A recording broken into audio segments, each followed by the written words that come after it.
Les étudiants, le personnel et même le président. Le Mans Université fait bloc pour dénoncer des coupes budgétaires et un fonctionnement qui se dégrade au détriment des étudiants. On a beaucoup de logiciels qui coûtent très cher et l'école elle n'a pas les moyens de se payer tous ces logiciels, notamment je pense à MATLAB et notamment pour le TOEIC, il y a une licence aussi qui est très chère pour pouvoir s'entraîner et là cette année on n'a pas accès à ces licences-là. Vives inquiétudes de la filière STAPS, les sciences et techniques des activités physiques et sportives. Pour ces étudiants, les conséquences de la situation financière de l'université pourraient même aller beaucoup plus loin.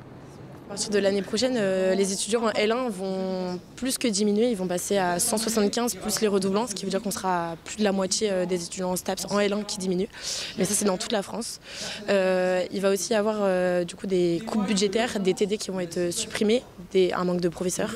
Car le Mans Université présente un déficit de près de 4 millions d'euros en 2024 et de grandes difficultés pour construire son budget 2025.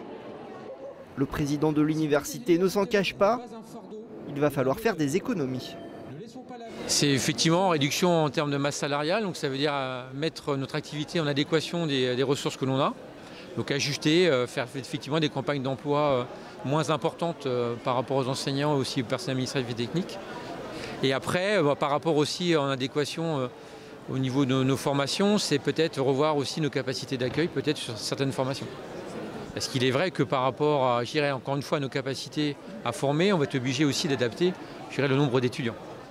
Même s'il ne connaît pas encore son futur interlocuteur, le président de l'université entend bien continuer de se mobiliser pour demander plus de moyens.